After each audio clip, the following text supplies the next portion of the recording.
that I will support and defend the Constitution of the United States the Constitution of the United States and the Constitution of the State of California and the Constitution of the State of California against all enemies, against all enemies, foreign and domestic, foreign and domestic, that I will bear true faith and allegiance that I will bear true faith and allegiance to the Constitution of the United States to the Constitution of the United States and to the Constitution of the State of California, and to the Constitution of the State of California, that I take this obligation freely that I take this obligation freely without any mental reservation without any mental reservation or purpose of evasion, or purpose of evasion, and that I will well and faithfully discharge and that I will well and faithfully discharge the duties of which I am about to enter the duties which I am about to enter for the city of Oroville. for the city of Oroville. Congratulations. Thank you. Do you have someone who?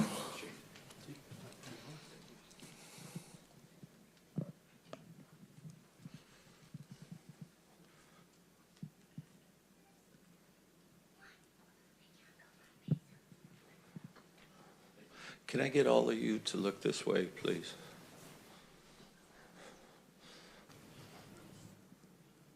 Great. Thank you. Chief, can I get one with you? Okay, we don't need no photo bombs. Here we go. Thank you.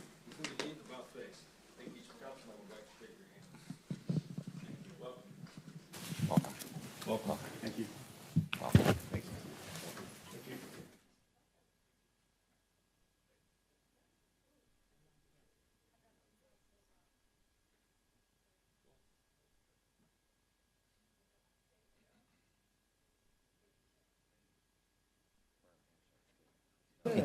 First one after that. I guess he can fill the hose. That is very exciting, and welcome to the city of Oroville. And Chief Tens, thank you, sir. Exceptional work. Okay, this is a time we will move on to public communication. This is a time for the public to communicate on non-agenda items. Madam Clerk, do we have any speakers? Mr. Mayor, I have one speaker, the cameraman.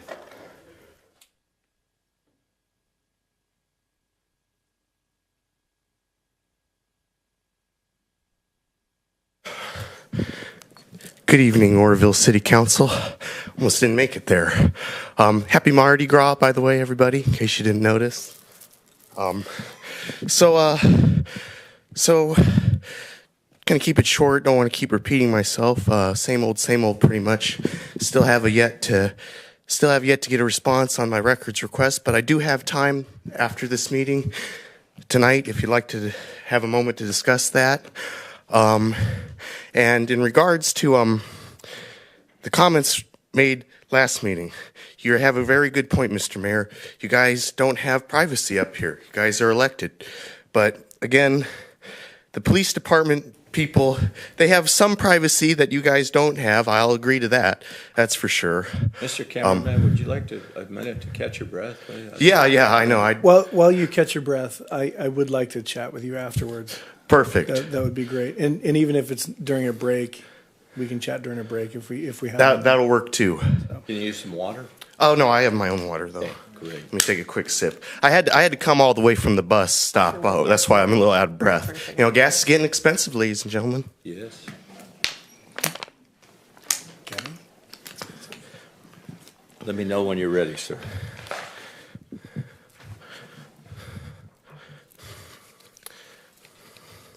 Okay, I should be good now. Thank you for that pause, Mayor. I appreciate that. As I was saying, you do have a good point. You guys don't have, privacy. I mean, you do still to a degree. I mean, we all have a degree of privacy in public. Just we choose what information we give out, to maintain that privacy. But the police department is still subject to scrutiny with the First Amendment, and they do have a degree of privacy. But when it comes to complaints in this state, there's only two ways they're going to be found out: if there is sexual misconduct involved, or if the officer was dishonest. Now, I wish there was more transparency, but that's at a more higher level above your pay grade. That's the state level. You know, back before Jerry Brown left office, he signed some things to make things more transparent that are now finally going into effect more recently. But the case, whatever the case may be, you know, they're still subject to the scrutiny of the First Amendment. And that is a beautiful thing we have in this country. And, you know, whether it may be true or not, that's what hopefully, you know, clarification would be if there was. But I can only assume, take the city's word that there wasn't, because if there was anything that was done that wouldn't have been acceptable, it should have been made public in accordance with the law. But thank you for your time. I appreciate that pause for getting my breath, and that's all I have to say tonight. Mr. Mayor, that is the only public speaker I have on non-agenda items. Looking for a motion to adopt the consent calendar. Mr. Mayor and Council, just for clarity for the Council tonight, we're going to have to do all roll call votes. Our system is having issues. We do have a ticket in to get that fixed, and we should have it fixed by the next council meeting, but we will be doing all roll call votes tonight. Looking for a motion to adopt the consent calendar. So moved. Second. Councilmember Hatley? Yes. Councilmember Riggs? Yes. Councilmember Goodson? Yes. Councilmember Smith? Yes. Councilmember Pittman? Yes. Vice Mayor Thompson? Yeah. Mayor Reynolds? Yes. Motion carries with 7 yeses and 0 nos. Okay, our public hearing's scheduled for 5:15 or after, so I would suggest that we move on to regular business. Yes, sir, Mr. Mayor. Item number 10, authorize increased purchase amount for street department equipment. There we go. This is a request to increase the purchase amount for the street sweeper and the pavement roller. Back in January of 2021, we received a quote for the purchase of the street sweeper. It was a 2021 model. When we went to go purchase the street sweeper, the 2021 model was no longer available. It is now a 2022 model, which has increased the price significantly, unfortunately. And that price now has gone from $275 to $345. This price increase is also due to inflation, supply demand. And so the price for the roller has also increased approximately $8,000. So with that, we would like to request council's approval to authorize the purchase of this equipment. Do we have any questions from the public on this item? Mr. Mayor, I do not have any public speaker cards on this item. Do we have any questions from this dais? Yes, right. Councilmember Hatley. Yes, thank you. Yeah. And what budget is this coming out of? It's coming out of the 21-22 fiscal year budget. Okay, so it's out of the general fund. Yes. Okay. All right. Actually, excuse me, it's coming out of the Capital Asset Replacement Fund. thank you. It's a long one. Capital Asset Replacement Fund. Okay, and how much money is in that? Oh, quite a bit. We budgeted for $1.5 million worth of assets to be purchased in this fiscal year. And with the shortage of cars and everything, we haven't even come close. We only budgeted 1.4 million of the 1.5. That's just this year, but there has been some accumulation from the prior year and also another 1.5 going in again this year. So there's quite a bit, there's millions in there. I don't know the exact amount off the top of my head, but. Okay, thank you. And Any I other think, Council, questions? if I could just to forewarn you, we're going to see a lot of these types of increases because of supply chain issues and inflation that a lot of these prices we've been given, manufacturers and suppliers just can't honor, and they're going to be changing those. So we will be bringing those back to you, so you're aware of that. I just want you to be aware that things are changing rapidly. Sounds like everything's going up. Yes, sir. Is there anyone else who wishes to comment from the dais? Having no one, I'm looking for a motion to approve the $65,976 increase in the purchase price of a new this would be a 2022, right? 2022 street sweeper, and approve the $7,985.68 increase in purchase price of new paving and compaction equipment. I so move. I second. Councilmember Hatley, Yes. Councilmember Riggs, Yes? Councilmember Goodson, Yes. Councilmember Smith, Yes. Councilmember Pittman, Yes. Vice Mayor Thompson, Mayor Reynolds. Yes. Motion carries with 7 yeses and 0 nos. Moving on to item number 11, amend Axon contract to include tasers. Good evening, Mr. Mayor and Council. What you have before you for consideration tonight is an amendment to a contract that we have with Axion, tasers, body cameras, and storage. What this is a 5-year contract that guarantees and ensures that we have the latest and greatest equipment for our police officers to do their duties. The tasers are exactly what everybody would anticipate those are. That includes the taser, the cartridges necessary, the training cartridges, and all of the tools necessary, holsters, to use those tasers. This contract also includes body cameras. The body cameras are exactly what they are described as. They're the cameras that the officers wear on themselves. These are an essential piece of equipment in today's world. It not only protects our officers, it protects our community, and it provides very good evidence for the prosecution of cases as necessary. This contract also includes storage. One of the biggest issues we run into is storing of the video footage. So we will have a cloud-based storage system where all of this video will be stored in the long term for not only the tasers, the body cams, but also the drone footage that is relevant to police service. Other drone footage for surveying and things like that does not have to be stored, so it will not go into this. This is a 5-year contract. This guarantees that if a taser, a camera breaks, you send it back, they'll send you a new one. So it will keep the equipment fresh and usable for our officers. One of the things that we don't have that we've included into this is the additional equipment and I'm going to call it triggers for the cameras. We are going to set up our cars now in such a way so that as soon as the car is put in park and the doors open, the camera activates. When you activate the code 3 lights, the camera activates. Because one of the issues we've had as the industry has changed is officer failure to activate cameras. So we are going to help them with that and have the camera automatically do it so that we can collect the evidence that is necessary or the oftentimes exculpatory evidence for the city to protect our positions. So we are adding some of those things in there. The cost of this contract is $324,430 paid over 5 years.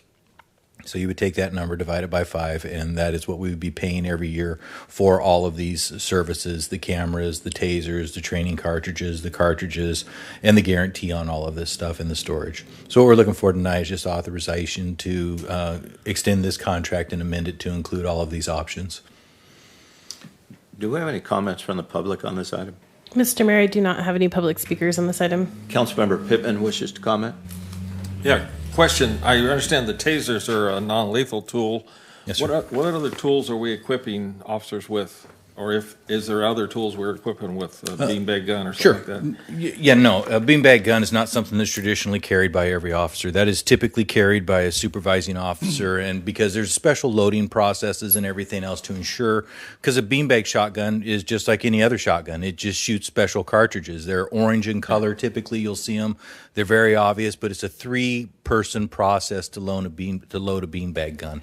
That is just to make for absolutely sure that you do not put a live round into that and you think you're using a less lethal and you shoot somebody with a double-aught buck. That's not was the intent of that. Those are carried typically by supervisors in the cars so that if there's a situation going on, that piece of equipment will be brought there and utilized. Right now, our officers are equipped with tasers, with pepper spray, with expandable batons. Some carry a straight baton that's there. They are carried with lethal weapons such as a firearm, handcuffs, flashlight, which could be an extension or used as an impact weapon. It's not encouraged to be done, but can be done, and also handcuffs. So those are the typical things that you'll see on an officer Sam Brown belt. Councilmember Hatley. Thank you. Again, it just says funding is available. What fund? I always like to know what fund it's coming out of. This is going to come from, and I have to get with Ruth on exactly what the fund. I'm pitch hitting for our IT guy tonight on this. The funding for this will be included in the police department's budget because this is already budgeted into there. It's an increase in that budget. So we will be increasing that expenditure, and I'd have to go to Ruth and ask for exactly which funding source that this would be coming from. I mean, Ruth, if you could help me out with that, I'd appreciate it. I believe in the past, we've just budgeted in the police department budget for divided by 5, so we would be putting it in the next year's budget. Okay. So it would come from the general fund and would Yeah, be general fund. established at the fiscal year in July as the appropriate amount for this in their line items for that department. Okay, thank you.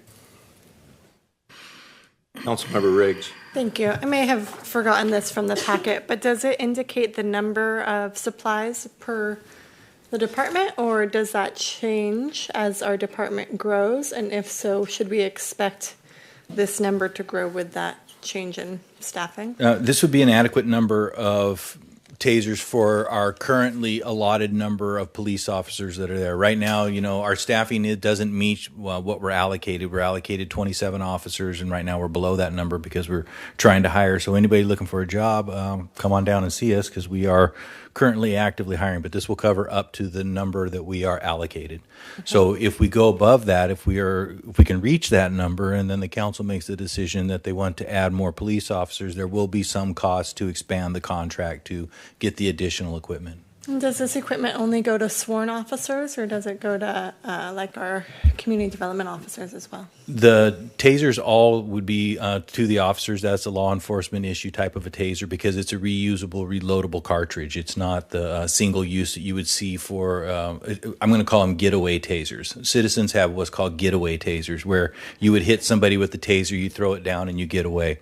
The tasers police officers carry are for going on the offensive so that you can shoot, reload, shoot, if necessary, reload again and shoot again. I mean, so it's a little bit of a different type of a weapon.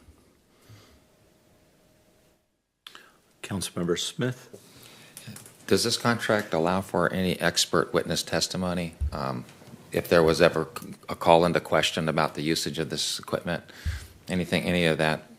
You would be able to reach out to Axion and get that type of expertise if you were to need that type of expertise. Typically, you would get that, though, from your local instructors. It does include training for a train the trainer and the backup like that. But if it was some sort of an issue that required expert testimony, you could reach out to this company because they would want to defend the product, because the product would also be being part of that and subject to that lawsuit. And I would believe Axion probably has deeper pockets than the city, so they would be willing to defend themselves and provide that that expertise. Councilmember Smith, the short answer is in any type of use of force litigation, particularly as it relates to tasers, they typically will sue everybody. The contract itself does not include the provision of expert witness fees or expert witnesses themselves. Having said that, these groups do frequently step up and volunteer that. Whether they're included in the litigation or not, they will frequently step up and volunteer it because they recognize that that's being that helps in defending their product as well.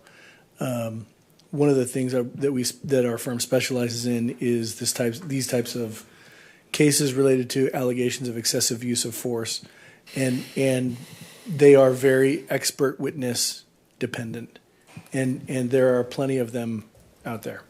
Okay, thank you. Councilmember Goodson. Yes, this is a question for you, Bill. Would the MLEs have access to the tasers and be equipped as well? And if not, why not? No, MLEs do not have access to these types of tasers. They have access to and are equipped with the getaway type tasers, single use, throw down, run and go. They're just meant for the MLEs to escape. The MLEs will have access to body cameras because it's important to have that information. Not only is it good for the police department, it's good for the public. Everybody, often tends to be on better behavior when they know that they're it's being filmed. It also provides us a very powerful position when somebody makes a complaint, and we can look at the video and we can actually see what happened. So yes, they will have access to the cameras, but they will not have access to these types of tasers. Thank you. Does anyone else have any comments? Having none, Looking for a motion to authorize staff to sign a new 5-year contract with Axion for $324,430.42. So moved. Second. It's actually working. Nope, there we go. We got it back. Motion carries with 7 yeses and 0 nos. Moving on to item number 12, mid-year financial review. Good evening, Mayor Reynolds and council members. I have prepared for you a mid-year review, so that's covering the period July 1st through December 31st. So 6 months. And if you look at the first worksheet that I prepared in the packet, the general fund revenues, happy to report that the revenues are remaining very strong. Our main sales tax is the city's largest revenue source, and it is still holding strong even through the pandemic, and now it's holding. We have been warned by consultants that, the day is coming where it might even downturn at some point, but that just hasn't happened. We haven't seen it, and it is still doing great. So it's a pleasure to be reporting that to you after so many years of my first being here at the city and telling you, we have a budget deficit and how are we going to work through this? So it is a really good problem to have. We are having a hard time spending it fast enough. We're having a hard time retaining and recruiting employees. So we're not spending it as fast as we could, but we're trying. So with the revenues, everything is looking good overall. The percentage remaining is 64%. So I really think that might be closer to 50 because of the way we do accruals. So nothing to report out of the ordinary on revenues for the general fund. Expenditures on the general fund, we once again went way over budget on our insurance. So when we do the budget in May, we don't really know what the insurance is going to be. So we kind of plan on, what we know with a slight inflator. And this year and last year, both years we got caught short. So we're short $87,000 in our insurance for this year. So I'm asking for a budget increase to cover that, and that's in my staff report.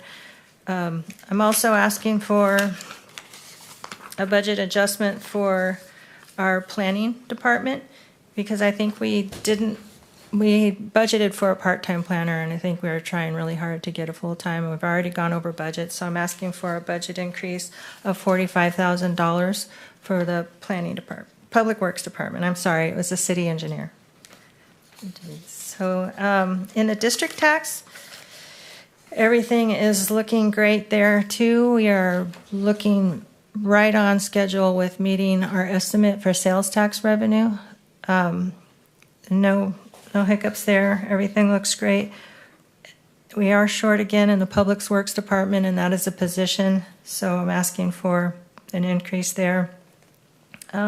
Also, in another fund that's not the general fund, the special benefits fund, I had looked at that when I was budgeting, and there was $1 million of encumbered funds, and I had no reason to believe that we wouldn't have spent that by the end of last year. So I put that it was going to happen last year, and so I underestimated the amount of expenditures we were going to need this year, and it looks like about 492 of the projects from the Supplemental Benefits Fund came over to this year. So I'm asking for a $500,000 increase to that budget just to cover them if they're able to finish that. I know that fund is getting very close to being depleted, but I think $500,000 will totally fix that fund if they are able to finish all those projects in this year. Ruth, can I ask, just wanted for clarity on that particular issue.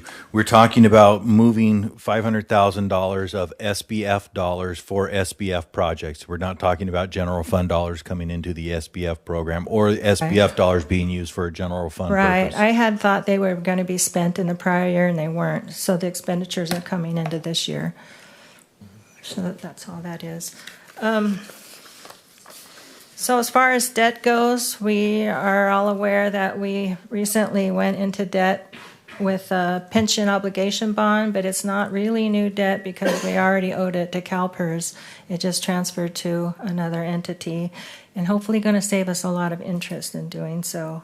Also want to remind everybody that everything is on our transparency site. We upload our revenues and expenditures monthly, so everybody can dig in there and look at all the lines and all the details that go behind all of these numbers. Any questions? Do we have any comments from the public on this item? Mr. Mayor, I do not have any public speakers on this item. Councilmember Pittman? Yeah, thank you. Ruth, I appreciate the description.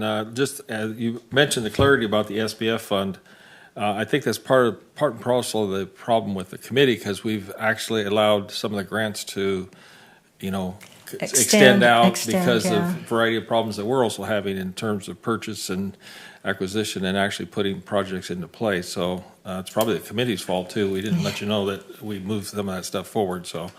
But just for clarity, as we say, that's SBF money. That's not city general fund money. Yeah. Okay, thank you. That's all I was looking for. Councilmember Smith? Yeah, just a statement. I think everyone probably knows this, but I think it's just good to point it out. That being said, I'm working on a business confidence survey right now. It's actually going out. This is the largest net we've cast from my office next door, just to get a feel for, how everyone's feeling about, the next 12 months in business, which I think is important to gain that information. And then we disseminate, of course, that information to anyone that wants it. When it comes to revenue, my kind of sense that we're never going to see, barring some catastrophe, fiscal catastrophe, we're not going to see a downturn in those projections because of the inflation. So everything costs more, therefore the revenues, I think, are going to stay strong. I think it's on the back end, which is what we're already acknowledging, an additional $7,000 more for the street sweeper. And so there's where I think we're going to see these, extra dollars just quickly consumed. And so I just think, and I appreciate how well you watch the budget. But I think, there was initially a lot of focus on revenues, how much was the 1% Measure U tax dollars, for an example, how much was that going to generate? And then we've been challenged in spending that because then we had COVID and then all of those challenges. But I guess I'm just saying, boy, I appreciate the cautious attitude because, as I think Mr. LaGrone pointed out, everything's going to start costing a whole lot more. But just to the revenue side, I think it's always going to it just costs so much more. And so that, again, you're paying when you see your receipt, the tax piece is going to be percentagely just that much more. So I think our revenues are just going to stay strong. It's that expenditure on the backside. And I'm confident when these increases come to you that they're more than covered with all the savings that we've done by not being able to hire people and things like that. So we're very under budget. I think overall we're just, let's see. We're at 57% of the total budget is still available. So in a perfect world, it would be exactly 50. So we're underspent like 7%. Councilmember Goodson? Ruth, what was the bottom line on what is in our reserve? Our general fund reserve is $6 million at this point. And so I have a couple of questions. Okay. And of course, we know, as Councilman Smith was saying, we have to take into account inflation and the more positions that we fill, that there's a reduction there. But how much of those monies are one-time monies? Well, the city is expecting about $4.9 million in coronavirus recovery funds. We've received half of it in September. We're going to receive another half in July, so that will be in the next fiscal year. So in this fiscal year, $2.5 million is coronavirus recovery funds. In the previous fiscal year, we had $2 million allocated to us from the state for the campfire. And we have 4.3 of our fund balance is restricted for pensions. How much? $4.3 million. Councilperson Goodson, can I have clarity on the question? Are you asking how much is one-time money in the reserve account? In the budget. In the budget overall? In the budget overall. Okay, I'm sorry. The council has Misunderstood. not appropriated anything from, well, we did maybe $400,000 from the coronavirus out of 4 million. So we need to appropriate that money. Right, So- and it can only be spent, there's a Yeah, 5 specificity. categories, yeah.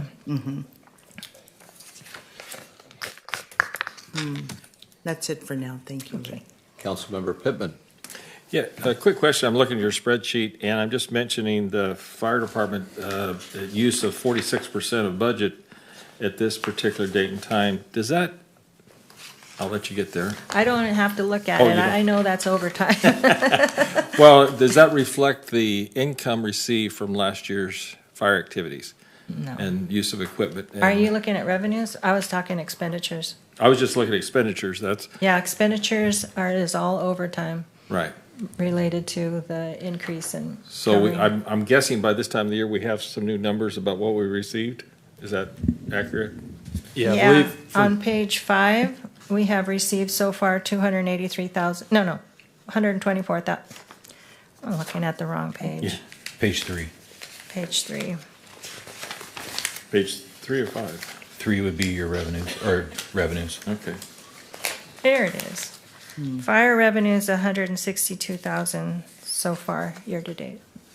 We're expecting around 465,000 to come back from the expenditures for overtime for cover and for going on campaign fires. And the use of equipment. Yes, yeah. So it'd be 400 plus, what'd you say? I believe it's 465,000. It's right in there. Thank you. And I think we can safely, well, I shouldn't say safely, Councilman Pittman, but we can also look toward some other potential revenues there for services that we've been providing for a sister agency that Got it. I was just looking Needs at all that the help. numbers. Thank you. Any other questions from this dais?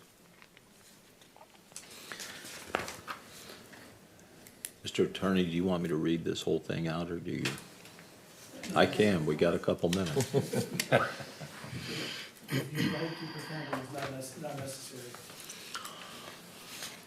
Having no further comments, I'm looking for a motion to make the following budget adjustments for expenditures listed.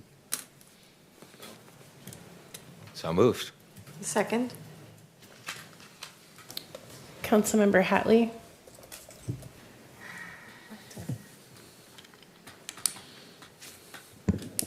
No. Councilmember Riggs, Yes? Councilmember Goodson, I need to ask another question on this before I vote, and that's in regards to the $500,000 increase of projects that would have been completed in the previous year. Do you have a breakdown of what those I projects can get that are? for you. Yeah, no problem. those are all previously awarded SBF grants. That is not new projects the city's doing or anything. It's grants that have been made, and we're just carrying forward dollars to fund those grants that the SBF has already approved. I know, I keep hearing that. And so that doesn't make me any more comfortable just because it's repeated. So if that's the case and if I can't get that information. I will get you the now? information. Yeah, I don't have it right now. All right, then my vote is no. Councilmember Smith, Yes. Councilmember Pittman, Yes. Vice Mayor Thompson, Yes. Mayor Reynolds. Yes. Motion carries with 5 yeses and 2 nos. Okay, right on time. We will open the public hearing at 5:15 PM. Notes for this staff report, we have Connor Musler, our assistant planner, and Rick Clark, our consultant with Harrison Associates, to present the staff report via Zoom.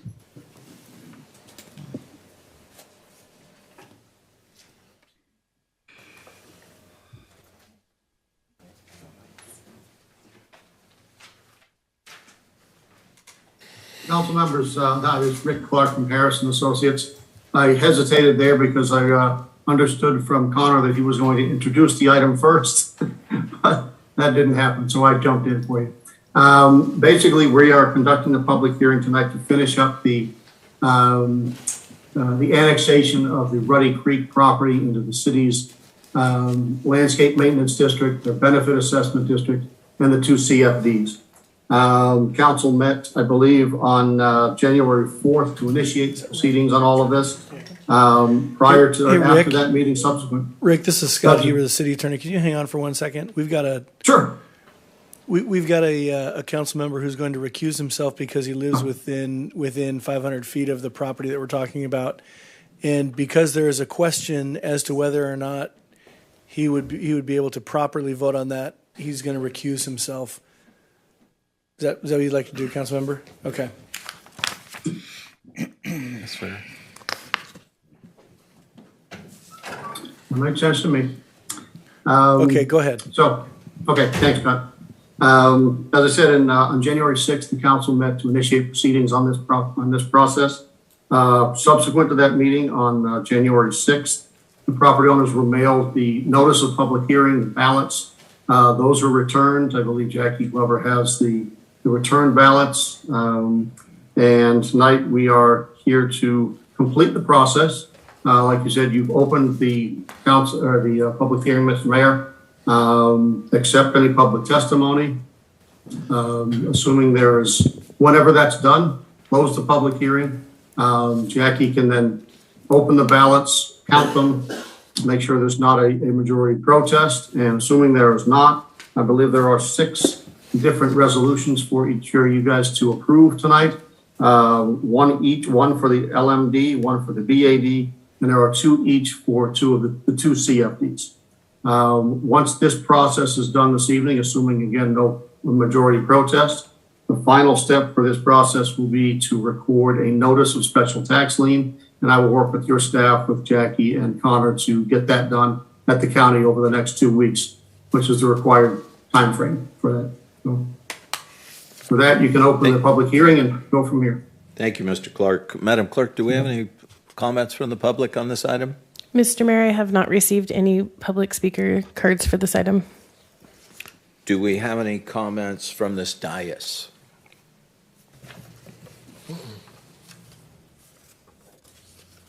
Appear to having none. Mr. Attorney, do you want me to, or do you want us to move forward with these resolutions separately, or?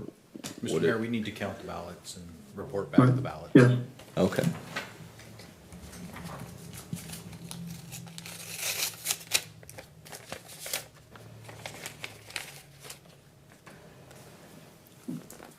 In favor.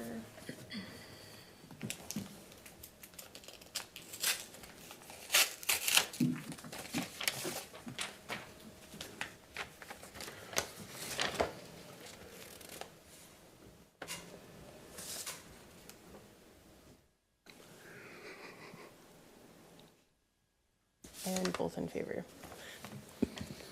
Mr. Mayor, the 3 ballots that I have received are all in favor. Having a unanimous decision with the ballot process, Mr. Attorney. Mr. Mayor, you are free to adopt them as one, with one motion, and one motion should consider approving all of the items listed. Right, having no further comments, I will make a motion to adopt resolutions numbers 9030, 9029, 9031, 9032, 9033, and 9034. So moved. And second? And Mr. Mayor, I know you already did this, but I just want to make sure that I know you had asked if anyone had turned in any speaker cards. Does anybody in the audience wish to address the council on this item? All right, seeing none.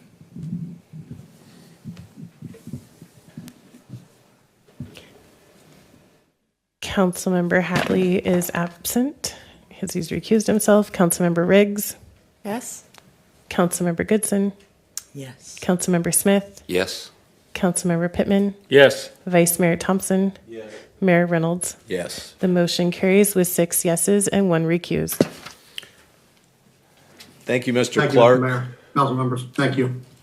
With that, we will close the public hearing meeting at 5:21 p.m. Returning to regular council. Moving on to reports, discussions, and correspondence. Are there any comments or announcements from the council? Councilmember Riggs. I've shared this previously, just wanted to share again that the Downtown Oroville First Friday event is this Friday, and it's an around the world event, and over 20 businesses are participating in that. So really a good way to see the various things offered downtown. So I just encourage you guys to look into that and visit the Downtown Oroville website for more information. Thank you. Councilmember Smith. Yeah, this week was Museum Week, and of course, Explore Butte County was a major force behind that as a part of their program. I visited each of our museums, and our docents were just elated with the attendance. Many, many hundreds of people came out, and in fact, they said they'd seen more people in one day than in 6 months. Also, they were very appreciative of city staff in preparing the museums, cleaning, getting the landscaping together. I heard it multiple times from the docents. So just want to offer that, good job for the city staff. It was very much appreciated. And it's also putting Oroville's best foot forward. Additionally, we have another city, I believe the city's sponsoring Arbor Days Festival. I know they're very much a part of it. I've seen their logo on the marketing piece that we have next door.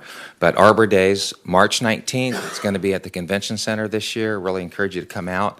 It's just going to be a great day. Of course, we are a city of trees. I believe this is year 43 with that distinction. I know Ms. Nev, I see Dawn over there nodding her head. Maybe she has some more information to add to that as well. But so that's just a great time to celebrate all the goodness of being an Orvillian. Thank you. Did you want to add anything to that, Dawn? You covered it, All right. Councilmember Smith. Thank you. Thank you. Councilmember Riggs. Thank you. You mentioning that reminded me to also acknowledge our staff person, Wade Atterbury. March 6th is his 22-year anniversary of service to the city. So as the leader of the Parks, Trees, and Streets Department, I would just want to publicly recognize him for that accomplishment. Thank you.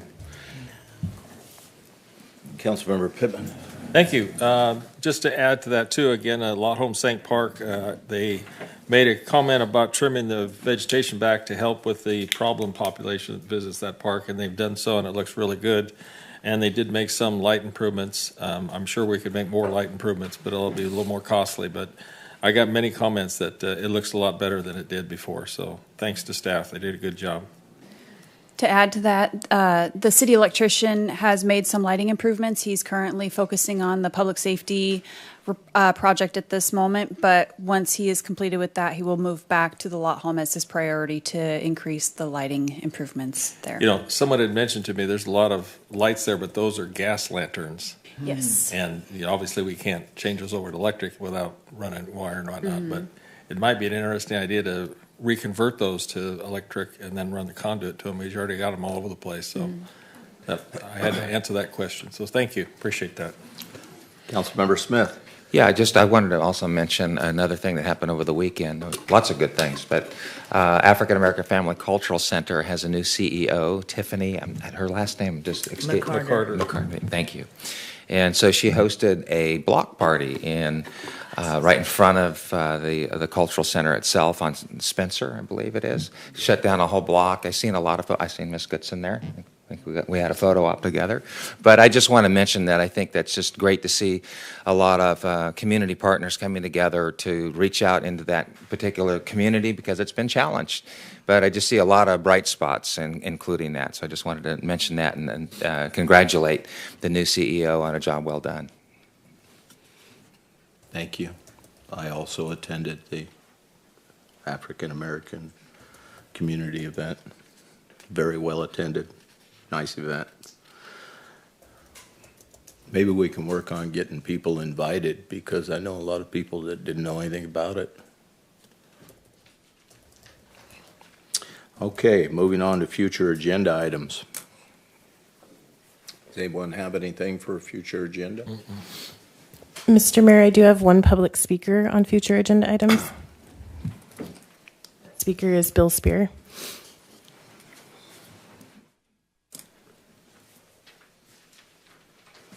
Mr. Mayor, Vice Mayor, City Council. A few weeks ago, there was a issue with the oak tree ordinance, mitigation ordinance, and I'd like to get that brought back before the council.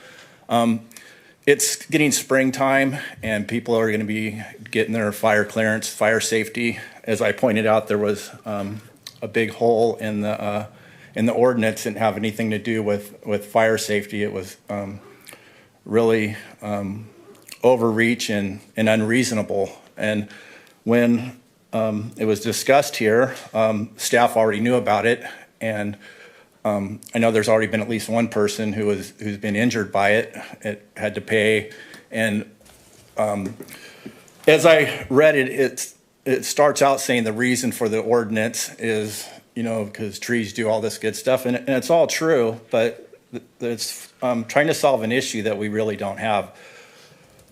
I remember first moving to Oroville, there wasn't hardly any trees. They were all a lot littler. Our urban forests are doing very well. A matter of fact, there's more urban forests we have than we can maintain. Our issue is maintaining it, especially on the east side of, for our insurance, getting our homeowners insurance lower. The responsible managing party of each property is usually the owner. I think that the owner can do a better job of determining what is fire safe. They're the ones that get the tickets, or the ones that get notified, that are able to determine what trees need to be cut down, what ones are safe, which ones are more valuable for their property. I don't think it's the cities getting involved in it. I think is hindering. The California's management of our forest is not been very managing. Having it all burn up doesn't save anybody's oak trees. I love oak trees. They're one of my favorite trees. And I have one at my house, and I make sure I take care of it. I make sure it's fire safe. I make sure I don't need the city coming trying to tell me the mitigation process. We're saying, okay, if you cut one down, you got to plant this one, this one, and this one, and this one, and then take care of it. Then, it's just really outrageous. Then we got even more trees with nobody to take care of. There's maybe for new developments, and then I would even caution that. There's already so much red tape. We want people to come in that are going to plant trees anyway. I think it's trying to solve a problem that we don't have, and plus, it's really overreach and unreasonable, and does nothing to do about fire safety. And since we're coming into fire season, we need to address it soon. Thank you. Time. Thank you. Mr. Mayor, that is Brown. the only speaker. Like to put it on the future agenda item. Yes, Mr. Mayor, this is already in the queue. We are working on that. It will be coming back to the Yes, council. sir. Yeah. Yes, sir. Just a reminder. I had an oak tree that was beautiful. It was well over 100 feet tall. I don't want to say something too crazy. People won't believe it, but it was huge. And my dad didn't want to cut it down, and it was. And I said, "Wow, well, this thing, I don't know. It's pretty dangerous." He said, "No, I love the oak trees. I want you to leave them there," and which I agreed with. But oak trees are kind of funny the way they're built. When it rains, they fill up with water, and it just keeps rotting. A lot of them don't, but this one did, and it rotted all the way down to the stump. This whole thing came over all at once in our yard. So thank goodness it fell the other way over the hill rather than damaging something or someone. And so I agree with you, Pastor Spear, that I think that we do have some overreach. There's a difference between loving trees and loving them to death. So I'm in agreement. We have to have some common sense, a lot of this stuff. Administration reports, Mr. LeGrone. I have nothing to report, Mr. Mayor. I have a question for Bill. Councilmember Goodson has a question for City Administrator LeGrone. Yes, ma'am. And Bill, 10 new police vehicles were ordered? Yes, ma'am. I'm correct in that. Will they be equipped with computers? No, they will And not. if not, why? We don't have the infrastructure to support the computers. I mean, throughout the city, and the cost of that installation, that is just doesn't exist in our city right now. And it's really, for a city of our size and the number of officers that we have out at a time, voice dispatching is not onerous for our dispatchers. Thank you. Chief Tins. Yeah, I just wanted to report, I'm excited. Oroville Fire Department was one of 8 departments that received a grant from Cal Water, and I'll be bringing that back on a staff report with a little bit more information for you guys. Great. Thank you.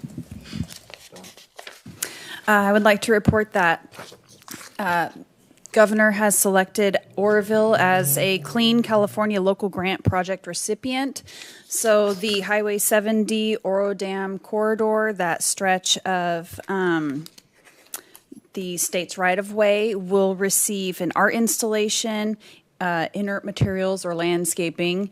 And I have discussed with the project manager about installing our 15 service club signs that have been in storage for the last 6-7 years. And so I will be working with that project manager on Monday to get a better lay of what that project is, what it will look like, and how long we expect until it's completed. So I'll have an update for you at the next council meeting. Thank you. Ruth?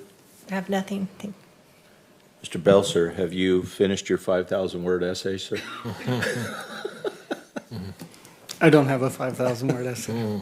I would like to report our stats for February of this month. Just to let you know that right now code enforcement has 275 active cases.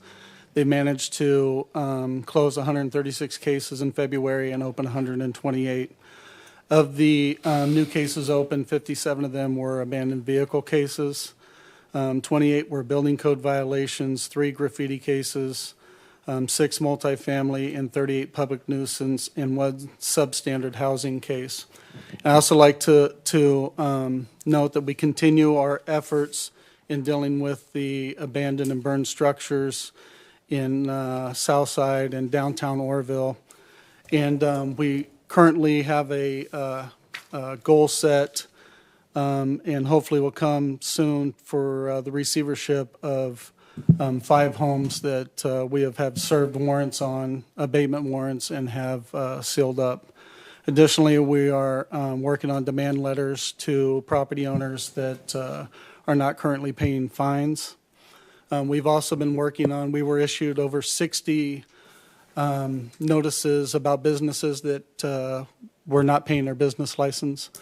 And we have made contact with all but 12 of those businesses. In those cases, they've either reported to us that the business no longer exists, or they have came in and paid their business license from 2021 and their business license from 2022.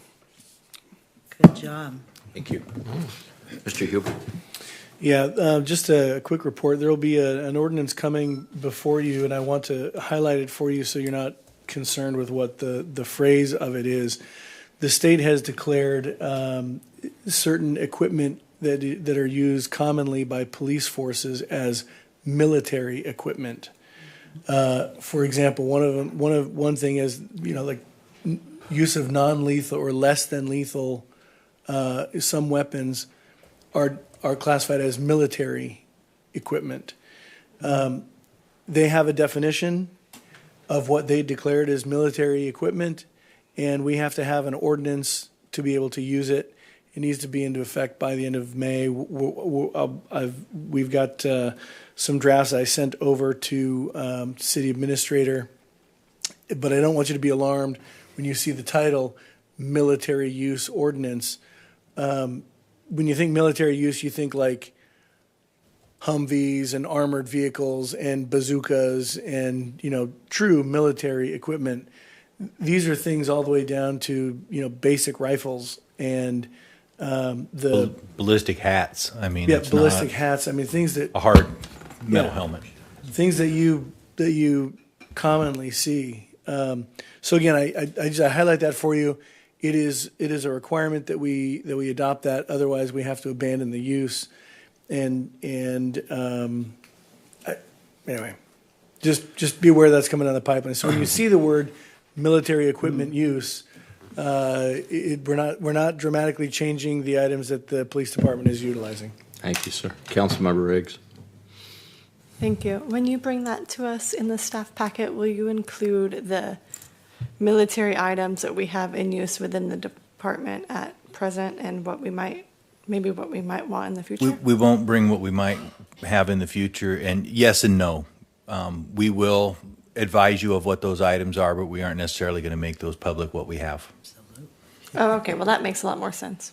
Thank you. I just want to know what it is that we Yeah. are utilizing before we go. Yeah, you have to a broad statement. You have to be approved to utilize the equipment. You have to specify the equipment that you want to use. You do not have to specify how much of it you have, what specific items you have, serial numbers, none of that. Any items that you want to use in the future, again, you have to get authorization to purchase them. Now, again, it doesn't mean that you have to itemize, we want 6 of those and 8 of these, but it's just categories of items. And with that, we will adjourn till March 15th, 2022 at 4 p.m.